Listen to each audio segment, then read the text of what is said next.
Seja bem-vindo ao Flam Podcast, mais uma conversa.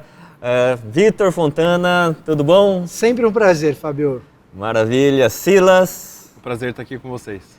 Hoje a gente vai ter uma conversa sobre teologia e tecnologia. Será que essas duas coisas andam juntas, são divergentes? E muito bom a gente estar aqui com o Silas. O Silas é responsável pela plataforma de ensino do Instituto Jovens da Verdade e tem uma caminhada longa aí em tecnologia de ensino. Sim, nós temos uma produtora de vídeo que trabalha constantemente com a área de ensino, né? Nós já atendemos grandes players do mercado, como por exemplo a Pearson Education, que é a maior empresa de educação do mundo. Então nós produzimos vídeos também para outras grandes empresas e sempre produzindo aulas, né? Videoaulas interativas, coisas mais sofisticadas. Ô Vitor, você é um educador, comunicador. Como é que é esse negócio de tecnologia de ensino hoje, principalmente para a nova geração? O que geralmente eu não falo tanto nos meus vídeos, porque eu estou falando nos meus vídeos de Bíblia e de teologia, mas é sobre o meu passado profissional. Nem sempre eu estive no ministério. Eu comecei a minha primeira formação, a formação de jornalista, né? E dentro da faculdade de jornalismo, desde o começo eu trabalho com tecnologia. Então, o meu primeiro emprego no jornalismo foi na Gazeta Esportiva. E um dia depois, eu comecei como estagiário na Gazeta Esportiva, um dia depois do jornal impresso deixar de existir. Você foi ali na transição. Eles tinham o jornal impresso e o site, né? Primeiro eles tinham só o jornal impresso, passaram a ter o site, e aí o dia que eu comecei a trabalhar na Gazeta Esportiva foi um dia depois... Você sabe que eu venho do interior. Quando eu pensava sobre Gazeta Esportiva, eu só pensava em esporte. Para mim, Gazeta Esportiva era o programa de esporte da TV. Isso, então. E quando eu falo que eu trabalhava na Gazeta Esportiva, muita gente achava que eu trabalhava na televisão. Então, eu trabalhava no site. Né? Eu trabalhava no site. É o mesmo prédio, mas eu estava no 12º andar, se não me engano. A TV ficava no 7º. Mas, enfim. Então, desde então, eu entrei para o mundo da internet do lado da comunicação e não do lado da programação. O pessoal que fazia na época era tudo na mão, no Dreamweaver, no HTML. Já usei já. Faz muito tempo. Né? Então eu tinha noções de HTML para poder subir os textos, né? Mas quem programava era uma outra equipe. Mas nesse lado da comunicação, eu vi desde então surgir arquitetura da informação, SEO. SEO é otimizar o site para ser achável no Google, né? Search Engine Optimization. Eu vi surgir todo esse negócio. Né? E o meu primeiro livro publicado foi sobre isso, inclusive. Em 2014 eu escrevo Ontem Esponja, Amanhã Peneira, que é sobre a mudança do jeito de aprender a partir de um novo momento em que a informação ela é muito mais abundante do que era antes. Então, é um livro que eu escrevo com o Marcos Botelho, e a gente publica em 2014 sobre como antes dessa revolução da informação, o importante era ser uma esponja e reter tudo que você puder reter, porque a informação era um bem escasso, e mudou. Agora não é a informação que é um bem escasso, é a informação boa, que é um bem escasso, informação é um bem em excesso. Então agora você não é mais uma esponja, agora você tem que ser uma boa peneira. Então eu acredito que educação em qualquer nível, inclusive a teológica, quando a gente leva em consideração a tecnologia, uma das grandes questões é como que a gente faz curadoria e como que a gente desenvolve nas pessoas um bom processo de peneira, de funil, de saber filtrar aquilo que é bom ou ruim, infelizmente, julgando o livro pela capa. Porque o cara tem que ser bom de saber se aquela informação é boa ou não, antes de perder o tempo lendo. É terrível isso. É difícil isso. Porque o tempo, esse sim, é um bem escasso. Sim. O tempo, esse sim, é um bem escasso. E a informação, ela é abundante. Então, onde que eu vou gastar meu tempo para ler, para me aprofundar, e onde que eu tenho que olhar ali e falar, daqui a probabilidade, não é julgar e dizer daqui não pode, que bom pode vir de Nazaré, mas é dizendo assim, a probabilidade desse tipo de material ser de fato bom não é tão grande. Então, na educação, quando a gente fala de tecnologia, do ponto de vista mais macro hoje, eu acho que o educador tem que ser um excelente curador e um excelente treinador de curadoria. O Fábio é meu aluno, como que eu ensino o Fábio a ser ele mesmo, por si, um bom curador? Não, interessante. A neurociência da educação, ele já comprovou que a maneira como a gente aprende, como que nós vamos fazendo o caminho das sinapses, são estradas que vão sendo construídas, isso vai sendo concretizado na fase da adolescência, da juventude. Então, hoje, a criança, ela aprende muito já com telas, Sim. Né, com muita interatividade. Sim. O que isso impacta num curso de teologia também e como que a gente pode aplicar essa tecnologia na educação? Então, levando em consideração que essa sobrecarga de telas, né, assim, já não se tem mais como controlar. Praticamente impossível você evitar tela, principalmente com o jovem, né? Então a gente tem que falar sobre teologia de uma maneira mais simplificada, mais rápida, e de uma maneira e esse é o grande desafio, né? Porque as redes sociais já descobriram que os vídeos que mais têm visualização são os menores, são os mais rápidos. Então antigamente a gente ficava horas na frente da televisão para assistir um programa. Aí depois passamos a ter os streamings, né?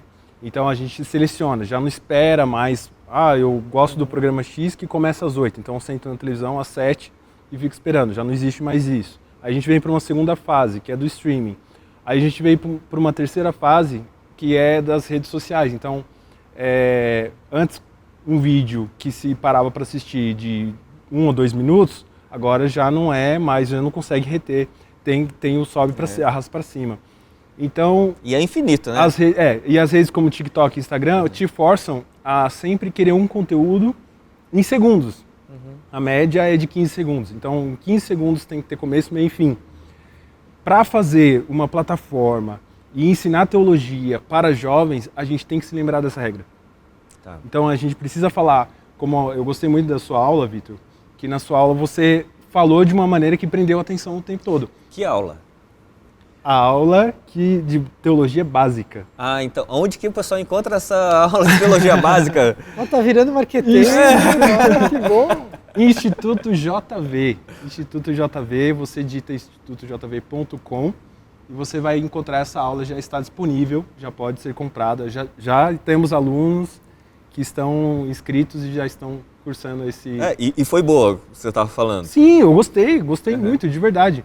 Porque era dinâmico, enquanto eu estava assistindo o vídeo, eu assisto o vídeo todo dia, entretenimento do meu trabalho. Então eu tenho que avaliar o vídeo, ver se ficou bom, antes de enviar para o cliente.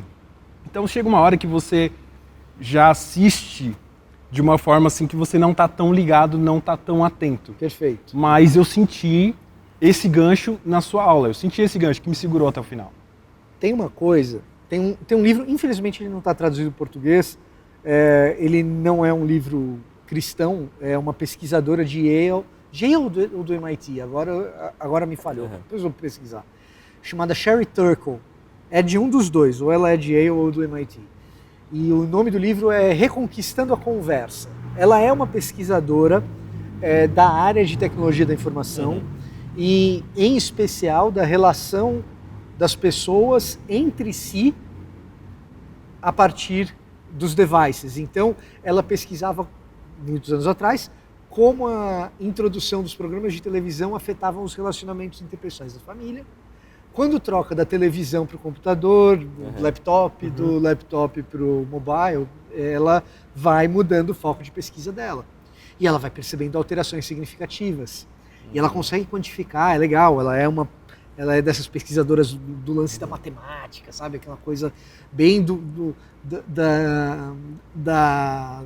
dos modelos estatísticos e tal. E ela começa a mensurar o nível de profundidade e de tempo das conversas entre pessoas em relação ao nível de consumo de conteúdo, especialmente em telefone celular, e o efeito que o telefone celular gera em ambientes de conversa. Coloca um celular em cima de uma mesa, num ambiente com 3 pessoas conversando num café como esse, e essas mesmas 3 pessoas sem nenhum celular em cima da mesa, o que acontece, estudo observacional, etc. E aí ela escreve esse livro, Reconquistando a Conversação. Fazendo a história longa curta, o que eu tento fazer? Acreditando que teologia é algo comunitário, interpessoal, que se constrói em igreja, e igreja é uma comunidade de fé. A minha percepção é que o device por si só, se ele é um rival da conversação, que é o que ela argumenta, a gente tem um problema em mãos. Mas não necessariamente. Porque se eu consigo transformar o equipamento em um instrumento de conversação, e essa é a tentativa na aula. Sim, sim. A tentativa na aula é fazer com que a aula seja mais próxima de uma conversa possível. Né? E isso é muito difícil para professor de maneira geral. Para mim é muito difícil, porque a gente foi acostumado a acreditar, e meio com razão, tá? Que a aula eficiente, ela é uma exposição fantástica. Os nossos professores de cursinho, eles eram melhores do que os nossos professores do colégio, porque eles eram oradores extraordinários. Sim. Faziam piada, cantavam as musiquinhas lá, né? E realmente, para um auditório... E entendiam bastante desse gancho, quando eles percebiam que os alunos não estavam prestando atenção. Opa, deixa eu puxar aqui. Exato, tem técnicas. Só que o auditório funciona diferente da tua sala quando você está na frente da tela. Então qual que é o meu lance? Cara, esquece retórica clássica. Esquece introdução, desenvolvimento, conclusão. Esquece isso. Cara, como que eu faço você participar de uma conversa que você se sente participante dela? Se o que eu vou dar é uma aula e não um vídeo de 15 segundos, como que eu faço isso? É difícil pra caramba, na real. É difícil pra caramba. Exige roteiro. Que essa é outra coisa que as pessoas pensam. Poxa, se é conversa, então é mais solto. Pelo contrário, se torna mais solto depois que você sabe. Sim. E como que você fez para roteirizar, então? Cara, assim, eu não tenho uma fórmula de roteiro sempre pronta, mas primeiro eu penso o conteúdo. E eu preparo a aula como se ela fosse uma aula de escola dominical, para falar a linguagem de quem está assistindo a gente mais provavelmente. Eu monto a aula como uma aula de história do seu filho no ensino médio, ou a aula que você teve no ensino médio de história, ou uma aula de escola dominical. Eu preparo ela. Beleza, eu tenho conteúdo aqui. Beleza, agora eu vou transformar esse conteúdo em como eu conversaria isso com um brother meu. Sem ser chato, enfadonho. Como que o brother meu não ia reclamar de eu trazer esse assunto para uma conversa de sexta-feira que ele foi lá em casa? Aí vai variar, o tipo de fórmula que a gente vai usar para isso funcionar vai variar. Mas geralmente eu uso uma estrutura jornalística. O que o texto jornalístico ele preconiza? É um negócio chamado pirâmide invertida. O mais importante você coloca no começo. A base da parada, né, o clímax está no começo. Então, ali no começo eu chego e falo assim, eu vou falar desse assunto aqui, é assim, assim, assim, assado, mas fica tranquilo porque vai ser de boa. E então a gente vai desenvolvendo alguns detalhes daquilo que eu coloquei como importante no começo. Mas não é uma introdução, não é uma cabeça jornalística. Idealmente, você não vai perceber a transição da introdução para o resto. Se perceber que acabou a introdução, é porque está errado, isso não é uma conversa. É interessante, o Vitor falou que ele lançou um livro em 2014, falando sobre... Tá errado já, né? Livro, não devia ser livro. É um e-book. Que antes éramos esponja, agora somos peneira, né? Sim. Mas e agora com o advento do ChatGPT, por exemplo? Vai ter Então, algum impacto de novo ou não? Já tem um impacto já.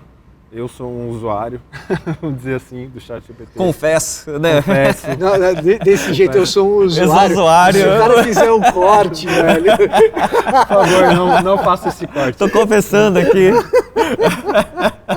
Não, e assim, quando ele para, aí eu tenho que correr pro Gemini, né, da Google.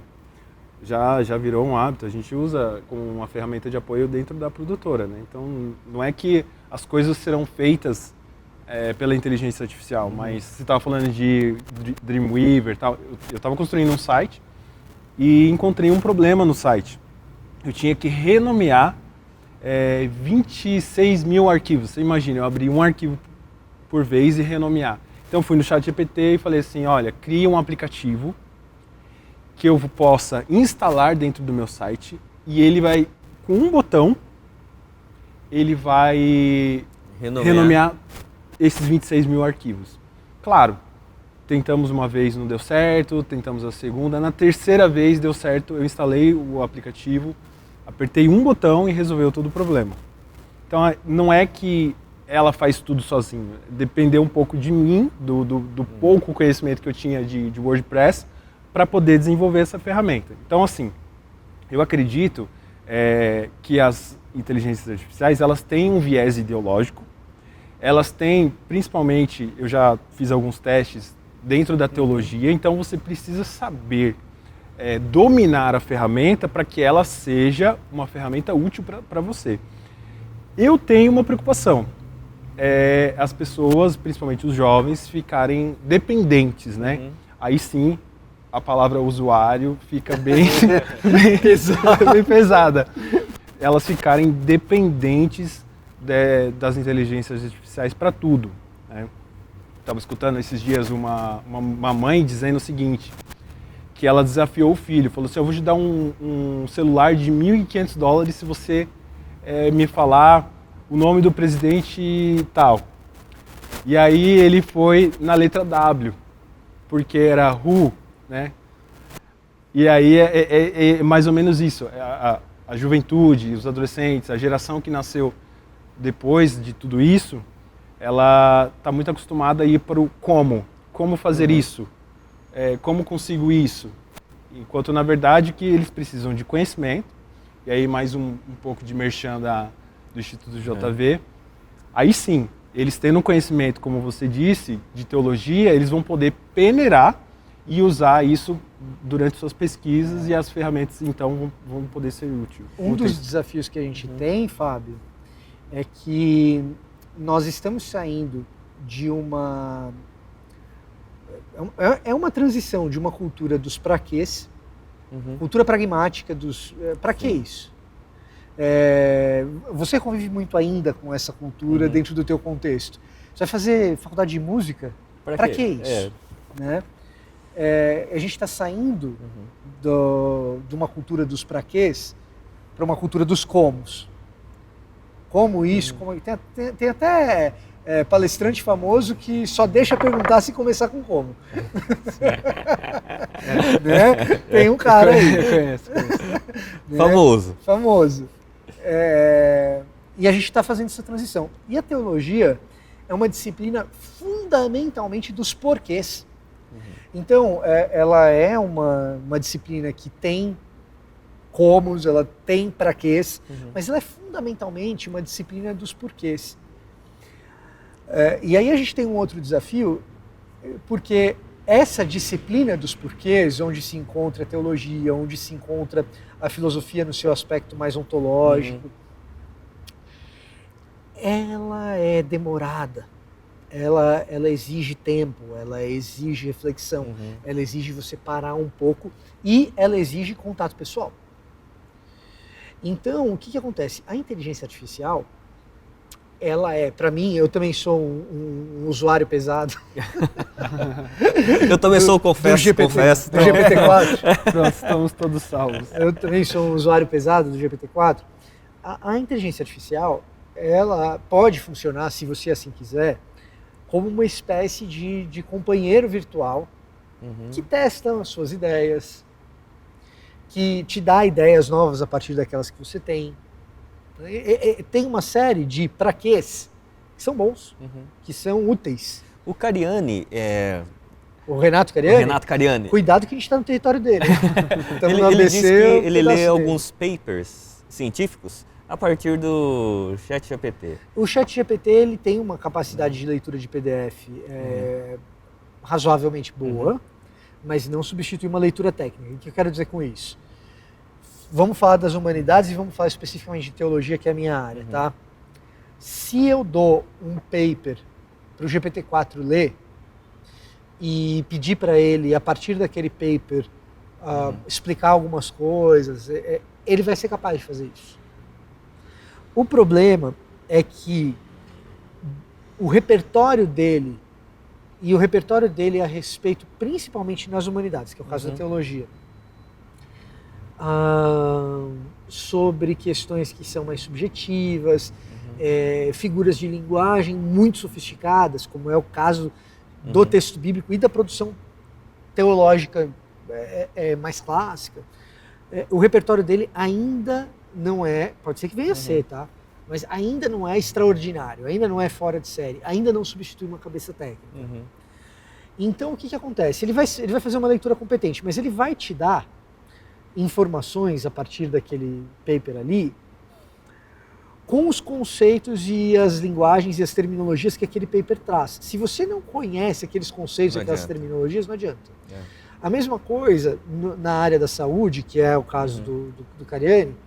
Beleza, você pegou lá um artigo da PubMed, jogou lá no ChatGPT, ele te explica. Explica.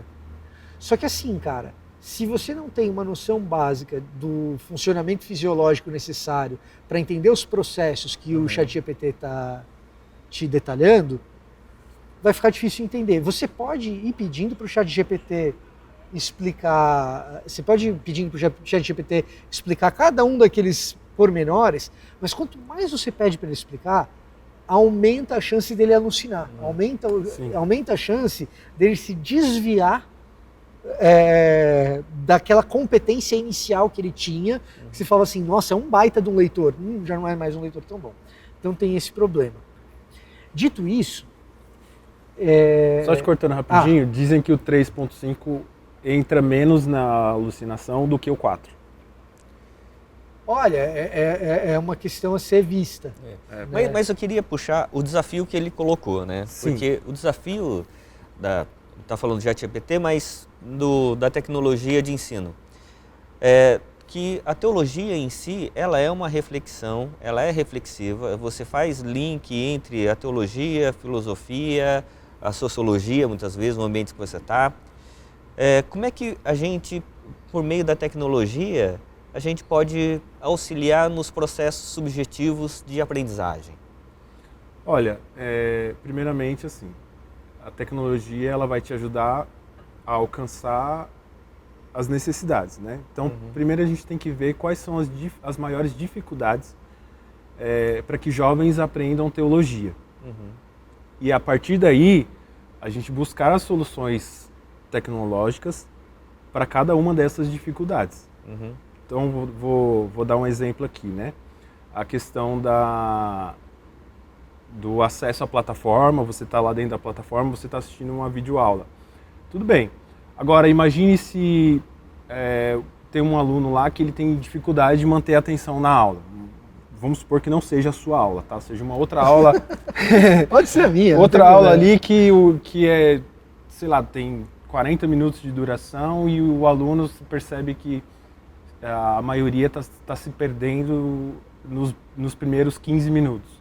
Então a gente pode usar a ferramenta para que ela pare o vídeo ali nos 15 minutos, a gente coloque ali um questionário, alguma coisa, que o vídeo só segue se ela responder corretamente.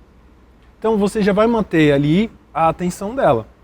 Então peraí, quer dizer então que se eu errar a resposta eu não sigo, e aí eu não vou ter a aula toda assistida, então eu preciso prestar mais atenção e ficar mais ligado. Isso é só um exemplo, um pequeno exemplo do que pode ser feito através da tecnologia. A gente sabe também de alguns clientes que a gente trabalha que eles utilizam essas plataformas, essas tecnologias, para analisar o aprendizado de cada aluno. Uhum. E nisso eles vão melhorando a metodologia que está sendo usada nas aulas. Se boa parte dos alunos não estão conseguindo reter o conteúdo, então a culpa não é dos alunos, ou é do professor, ou é da maneira como foi apresentado. A gente busca, né, nas produções que a gente faz, sempre destacar a palavra, como está na aula do Vitor, aquela palavra-chave que foi dita naquela frase e ela parecer grande para chamar a atenção. A gente chama do tripé da informação. O tripé da informação é o seguinte, eu estou falando caneca, está aparecendo uma caneca e está escrito caneca. Ah, tá.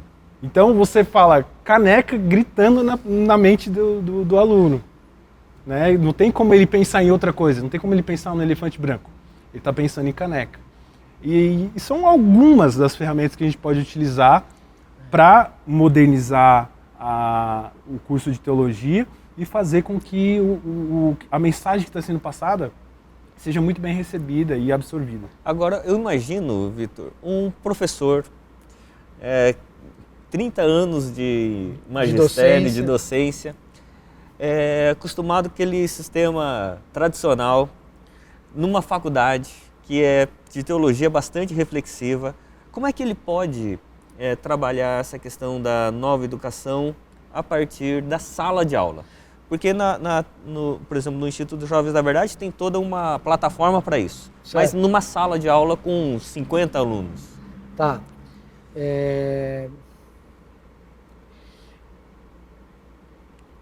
Um dos desafios agora é o seguinte. A partir do momento que você trouxe essa prevalência do dispositivo móvel para a vida das pessoas, ele não sai só porque a pessoa entrou por aquela porta. Mesmo que você pegue e fale assim, gente, para assistir a minha aula tem que deixar o celular aqui. E as pessoas vão lá e deixam o celular ali. Só que o jeito do cérebro da pessoa funcionar... Mudou, simplesmente por causa desse hábito, que é sim um hábito a se tomar cuidado com ele, do scrolling e dos reels, e o efeito dopamínico que isso provoca é sim um efeito a ser considerado com preocupação. Então, aprecie com moderação, por enquanto é a palavra de ordem para Reels, Shorts e TikTok. Não sei se um dia vai ser assim, não existem doses confiáveis, OMS, não existem doses seguras para o consumo dessa substância. Né? Não sei se um dia vai chegar nesse ponto, mas a palavra de ordem é aprecie com moderação, mas o fato é que a pessoa senta na tua sala de aula e a cabeça dela está rodando numa velocidade de Reels.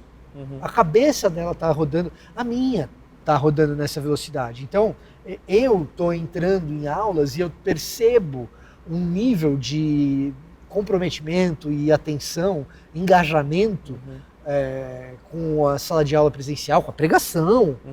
Que eu falo, cara, alguma coisa mudou aqui, cara. Né?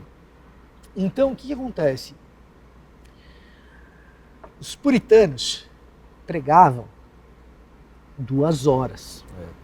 E todo mundo prestava atenção o tempo todo. Né? Supostamente. É o que dizem. Não, mas a gente não tem relato de ninguém levantando exato. Saindo antes. De Paulo o cara caiu, né? Mas então, os puritanos pregavam 2 horas e isso é elogiável e tudo mais, né? E com o advento da televisão isso se complicou. Com o advento da tecnologia móvel se complicou um pouco mais. Só que um detalhe nessa história toda. As cartas de Paulo não são longas. Se você pegar Filipenses, por exemplo, e ler Filipenses, os 4 capítulos de cabo a rabo, é mais curto, em voz alta, para a igreja. É mais curto que a maioria das pregações que se faz hoje. é uma carta inteira. É tudo que Paulo queria comunicar para a comunidade de Filipos está ali, naquele momento. Pode ser que em outros momentos, mas o que a gente tem registro é esse. Tudo que Paulo queria comunicar naquele momento para a comunidade de Filipos são aqueles 4 capítulos. E, cara, eu acho que com uma certa competência ele faz isso, né? Então, o que acontece? Não cabe num Reel. Filipenses inteiro não cabe num Reel, não cabe num TikTok. Mas cabe num podcast. Cabe num podcast. E numa aula presencial, a gente pode ter apresentações de conceito, discussão do conceito, apresentação do novo conceito, discussão do novo conceito. Por exemplo, numa das nossas gravações, estraguei, gente, não é ao vivo. Numa das nossas gravações hoje, eu mencionei en passant por cima e deixei no ar a questão de eu não ser uma pessoa com pressupostos hegelianos. E aí eu vou explicar lá a dialética hegeliana. Uhum. Cara, eu vou explicar tese, eu não vou explicar tese, antítese, síntese, e por que Hegel... Não, eu vou explicar. Olha, gente, para Hegel, tese é isso aqui. Pá, explico. 5 minutos. É suficiente para explicar o que é tese para Hegel. E vamos conversar um pouquinho sobre isso, divide grupos. Ou, similar ao que a gente tem no digital, que o cara vai fazer uma prova para ver se estava prestando atenção e só se acertar, segue, eu vou propor uma atividade escrita. Sim. E talvez eu nem faça avaliação dessa atividade escrita. Agora, gente, a gente vai aprender antítese. Olha, antítese, quando você teve lá na escola, era uma figura de linguagem assim, assim, assado. Para Hegel, não, hein? Não para Hegel. Para Hegel é outra coisa. Expliquei 5 minutos. Não precisa de mais de 5 minutos para explicar o que é antítese para Hegel. E aí vamos ter outra pequena dinâmica, outro pequeno intervalo aqui. Beleza, saiu dessa. Agora a gente vai explicar o que é síntese, galera. Eu lembro quando eu estava no ensino médio, teve um professor de física que virou pra gente e falou assim: aula que vem vocês vão trazer revista. Tinha revista na época, gente. É um negócio. Revista é um material de literatura. É tipo um livro. Sabe o álbum da Copa? Só que sem colar as coisas. Ele falou: todo mundo vai trazer de uma revista, quem puder, nem era uma atividade para todo mundo, mas quem lembrar, traz uma página de 4 rodas ou de revista de automóvel, de um carro com o tempo que esse carro faz de 0 a 100 km por hora. E aí cada um foi trazendo, ele foi anotando na lousa, né, os dados técnicos de cada carro. E um trouxe da Ferrari, o outro trouxe o Aston Martin, o outro trouxe do Santana na época. Eu sou velho, Santana tinha sido lançado naquela época. Santana 2000, de 0 a 100, quanto faz e tal. E aí ele botou tudo na lousa, todas as acelerações desses carros de 0 a 100, em quantos segundos fazia. Aí ele pegou, depois de ter feito toda essa lista, que cada um trouxe uma revista e tal, um carro diferente, ele chegou e falou assim: agora a gente vai converter essas acelerações que estão em X segundos até 100 km por hora para um único número, que é a aceleração, que é igual a um número em metros por segundo ao quadrado. Vocês sabem fazer isso, gente. Façam. E aí ele deu para um grupinho fez da Ferrari, o outro grupinho fez do Aston Martin, outro grupinho fez do Jaguar. E dos outros todos os carros que tinha lá. E aí ele botou lá as acelerações desses carros. E aí ele fez o ranking das acelerações em metros por segundo ao quadrado de cada um desses automóveis. Então estava lá a Ferrari em primeiro, o Aston Martin em segundo, não sei o que, estava tudo lá. Qual que era o propósito dessa dinâmica toda? Mas foi a aula de física mais dinâmica em sala de aula, que não era um laboratório e tal, mais dinâmica que eu tive na vida. E é a que eu lembro. E é a que eu lembro. Conceitos e conteúdos de física, eu lembro de muitos outros além desses. Mas a aula marcante foi essa. Qual que era o propósito do cara? Era mostrar o quão veloz era a aceleração da gravidade, porque nenhum desses carros chegava perto de 10 metros por segundo ao quadrado, ou 9,8, que é a aceleração da gravidade. Tudo isso era para falar para a gente, olha, gravidade é uma aceleração monstruosa. O que esse cara estava fazendo? À frente do tempo dele, ele estava dividindo em pequenos blocos a aula dele em trechos absolutamente memoráveis. Professor André, aquela aula dele foi brilhante. As outras, discutível. Mas essa tá... Mas aquela aula dele foi brilhante. O que ele estava fazendo? Olha, a gente tem um momento curto aqui que você não vai esquecer. A gente tem outro momento curto aqui que você não vai esquecer. Legal. Você vai ter outro momento curto aqui que você não vai esquecer para lembrar desse negócio. Que se eu soltar esse treco aqui, cai rápido para burro. Então, parte do aprendizado teológico, filosófico, ele é possível, ele é passível desse tipo de coisa. E, mais do que isso, Fábio, um dos grandes problemas de professor de humanidades, de maneira geral, não estou falando de teologia não, um dos grandes problemas de professor de humanidades é que ele se atropela conceitualmente. Ele parte do pressuposto que a sala de aula já sabe algumas coisas. Quando você fragmenta a aula dessa forma, se você se obriga a explicar cada conceito, necessariamente a sua aula se torna uma escadinha conceitual. E sendo uma escadinha conceitual, não fica faltando tijolo. Tá? Então, nesse aspecto, a tecnologia ela traz muito desafio. Traz. Mas a analogia que eu faço de novo com o carro é a seguinte. Muita gente reclama de veículo autônomo porque vai dar tela azul, o robô vai falhar, vai ter gente que vai morrer porque o robô Perde tem um pedaço... Sinal. O robô perde o sinal ou tem um pedaço de código que precisa copiar 26 mil vezes e não copiou. Né? E o problema de direção autônoma. A pergunta que eu faço é, robô bebe antes de pegar no volante? Não. Robô dirige com sono? Não. Então tem problema de robô, tem problema de ser humano. Então tem problema de antes da tecnologia, tem problema de depois da tecnologia. E tem coisas que depois da tecnologia a gente se obriga a fazer melhor. Sim.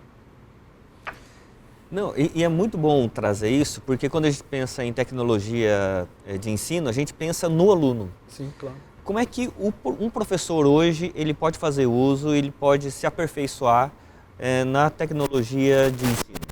Há um curso, o professor agora, ao invés de fazer pedagogia, ele vai ter que fazer agora tecnologia da informação. Como é que agora um professor vai se preparar para essa nova educação? Com certeza, a gente tem o Vitor aqui que é a prova disso, né? Como é que é o nome daquele curso que você está fazendo?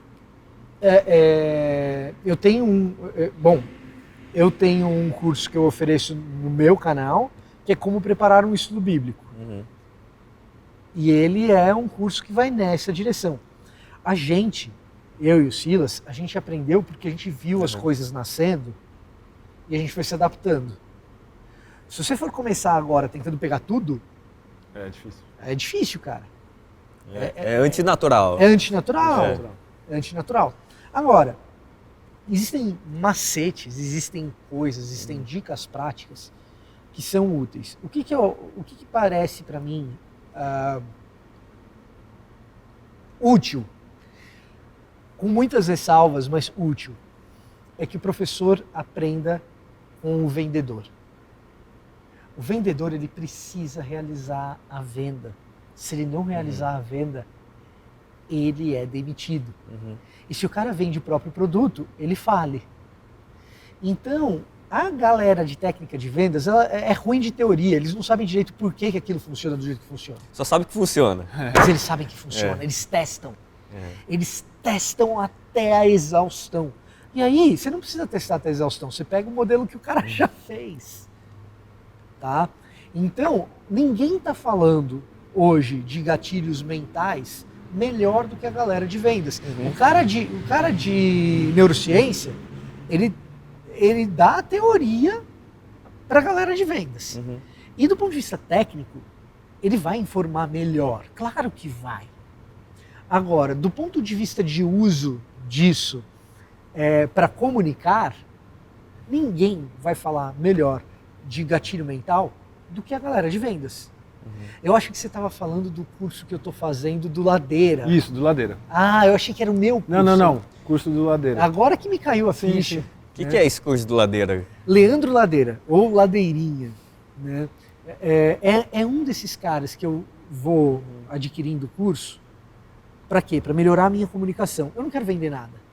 Eu não tenho pretensão de ser um marqueteiro digital. Mas eu quero ser um bom professor. Então, o que eu faço? Eu vejo como esses caras que dependem de resultado no final do mês estão fazendo para comunicar. Exatamente isso que eu estava tentando dizer. Então, se você é um professor, você quer se atualizar e quer, né, se modernizar ao ponto de você ter essa habilidade de manter a atenção e reter a atenção, você tem que estudar o que o pessoal do marketing digital está fazendo, está ensinando. Então, o pessoal do marketing está ensinando como vender, você vai aprender igual o Vitor está fazendo. E o Instituto Jovens, na verdade, é um exemplo de como que a gente está aplicando toda essa tecnologia e esse conteúdo conjuntamente. Né? E Fábio, o que é muito importante nessa história, é possível você dialogar com essas técnicas sem que essas técnicas sejam o seu mestre. Isso eu acho que é muito importante. Por quê? Eu sei que tem muita gente da teologia que vai olhar esse meu papo com muita resistência. E com razão. Com razão. Por quê? Porque uma coisa é você se tornar escravo da técnica. E aí a teologia morre. Pô, teu mestre é Jesus, não é a técnica. Tá? A teologia morre quando se faz isso. Não, é a técnica a serviço do conteúdo. Do conteúdo teológico. Então, por exemplo, de novo, a gente tem um grande desafio que é teologia é comunitário, é pessoal, é encarnado. E o mundo digital, ele já é desencarnado, é 0 e 1, cara, é código binário. Não é uma pessoa que está na tua frente, é um código. Tudo bem, ela gravou alguma coisa lá atrás, mas é um código que está ali na tua frente. Começa por aí, já é desencarnado. Segundo, é uma pessoa que, se você só assistir um vídeo, de comunitário não tem nada. Você foi lá, consumiu, é uma relação de consumo. Você foi lá, consumiu, foi embora, o cara também foi lá na frente da câmera, gravou, foi embora. Não tem nenhuma comunidade ali. Agora, você pode usar a técnica de venda não para brincar com o sentimento da pessoa para que ela compre algo no final, mas para promover um jeito de comunicar que seja relacional.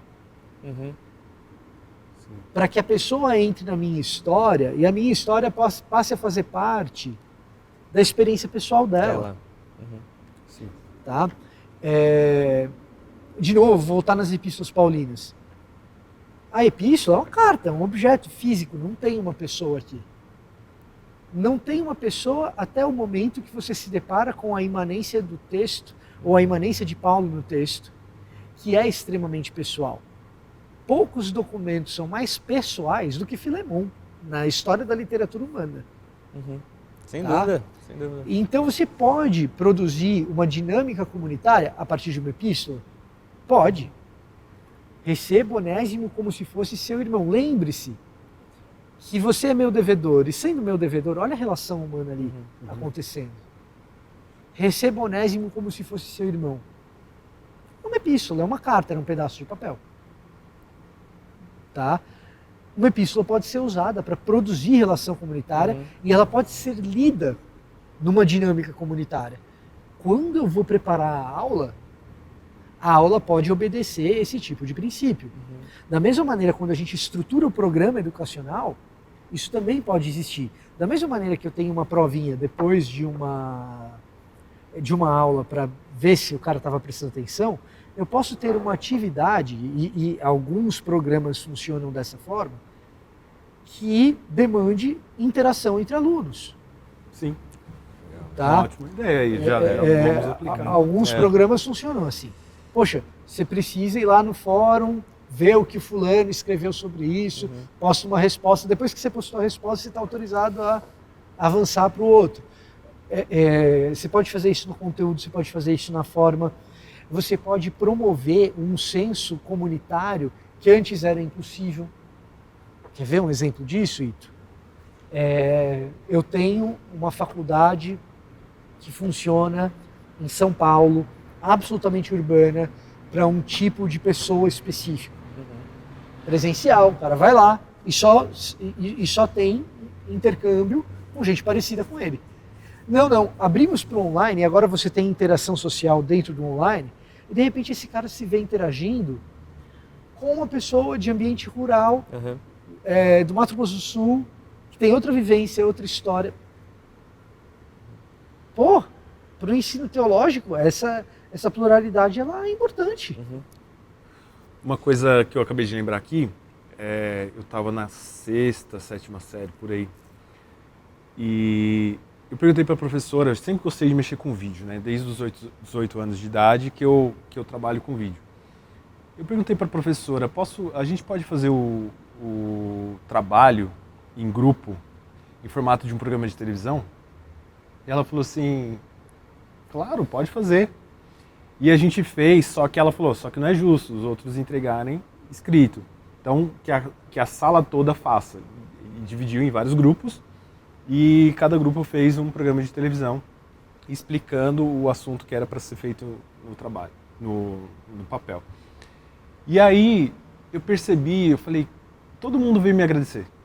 Cara, que ideia legal e tal, porque eles tiveram essa mesma sensação que você teve com o professor, de não estar aprendendo sem ter a sensação que está aprendendo, né? Tá ali envolvido, tá desenvolvendo o raciocínio, mas é como se estivesse brincando. Para nós ali, né, criança ainda, era uma brincadeira, e uma brincadeira muito gostosa e muito saudável.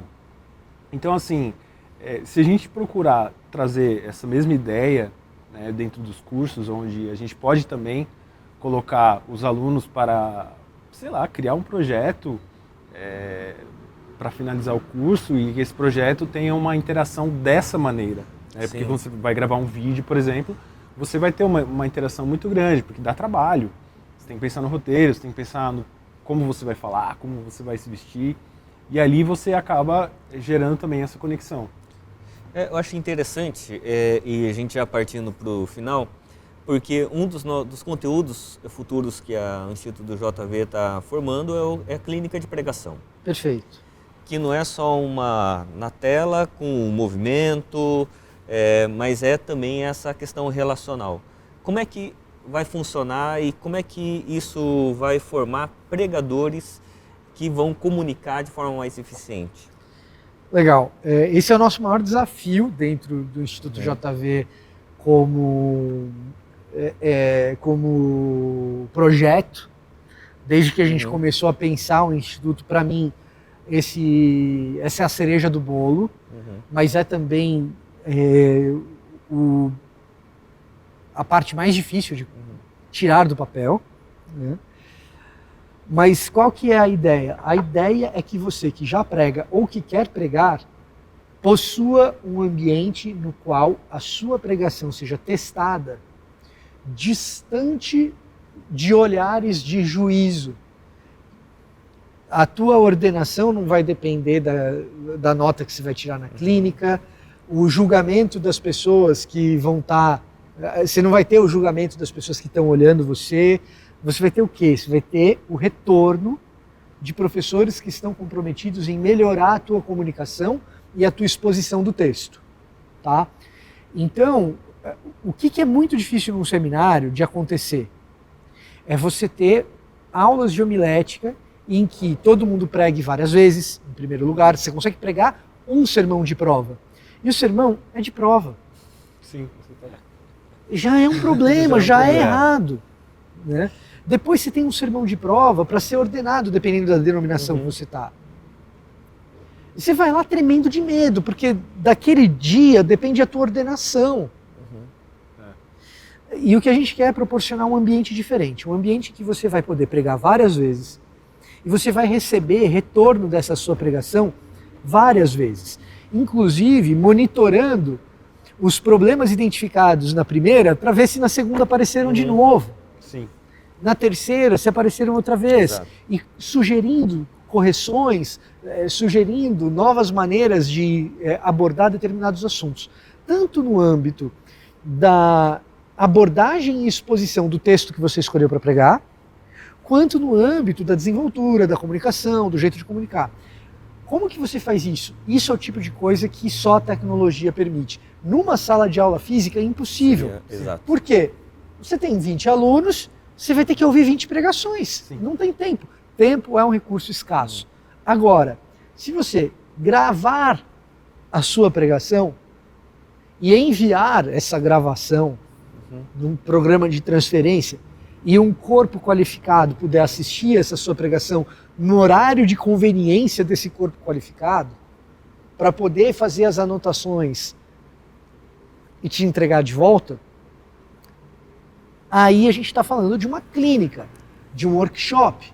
Aí a gente está falando de um processo em que você prega várias vezes e é acompanhado ao longo de um processo para chegar no final desse processo como um pregador mais competente, tanto do ponto de vista da exposição do texto, quanto do ponto de vista da comunicação e como esse texto aterrissa na comunidade.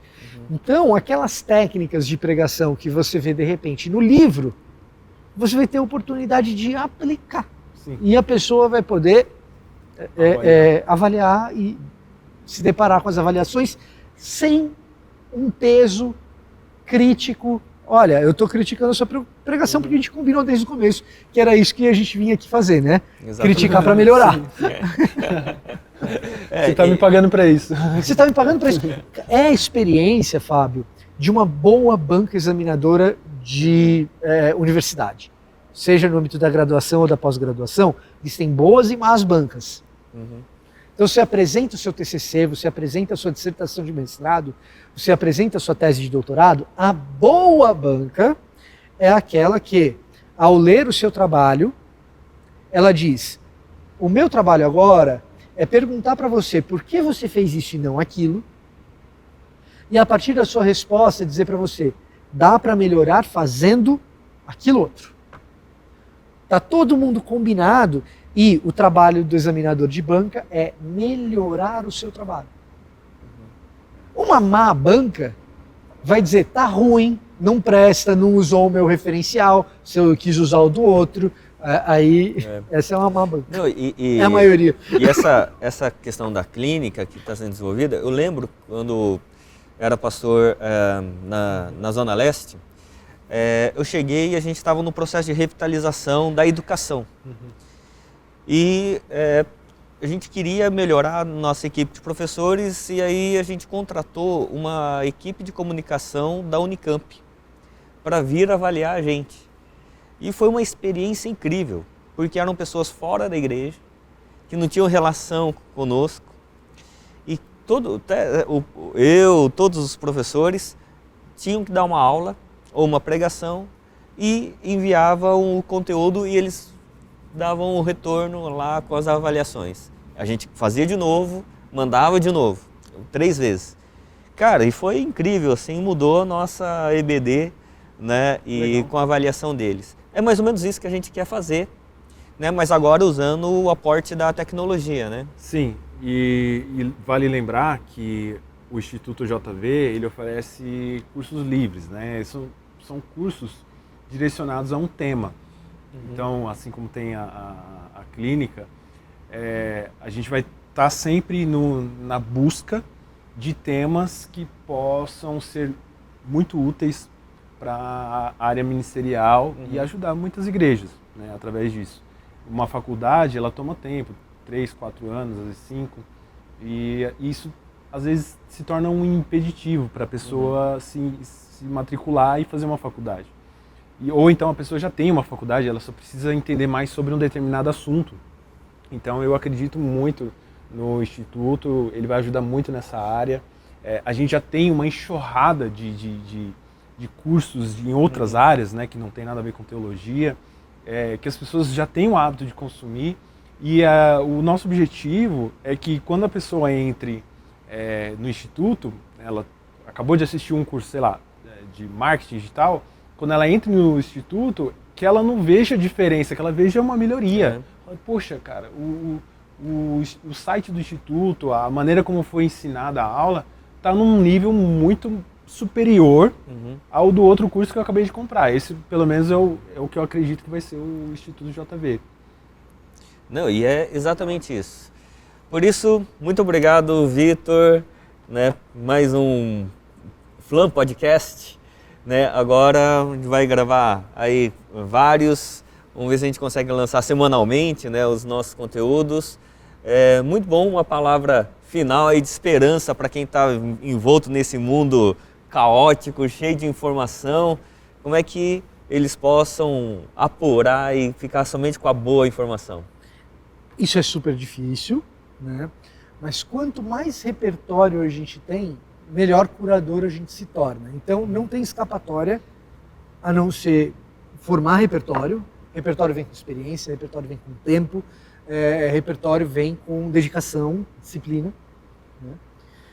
Agora, tendo essa disciplina e formando esse repertório, não é tão difícil assim você perceber de onde pode vir coisa boa e onde não pode. E mais do que isso, saiba que na Missão Jovens da Verdade, tanto na Flam quanto no Instituto JV, existe um grupo de pessoas que tem se dedicado a te ajudar nessa jornada de formação de um repertório por meio de uma boa curadoria de conteúdo. Então, os nossos professores, os nossos coordenadores pedagógicos, eles estão empenhados em acelerar esse processo de formação de repertório. Maravilha. Sabe que tecnologia de educação já foi mimeógrafo, né? Já foi. Caramba. Se a gente chegou até aqui, exatamente. Para onde nós vamos? Pois é, eu não sei para onde nós vamos, mas eu posso imaginar, né? Se a gente continuar nesse caminho, a gente vai estar fazendo uma aula com aquele Vision Pro da Apple, onde a gente vai fazer as anotações, a gente vai conversar com os amigos, vai falar com o professor, vai falar com o ChatGPT. Eu acho que uma hora vai chegar nisso daí. Maravilha. Eu sou ainda do livro físico e com o bloquinho de nota ali, fazendo minhas anotações do lado ali, escrevendo. A maravilha da tecnologia é que ela não exclui isso. Você pode assistir a aula desse Exato. jeito. É verdade, é verdade. Muito bom. Muito obrigado que você ficou até agora.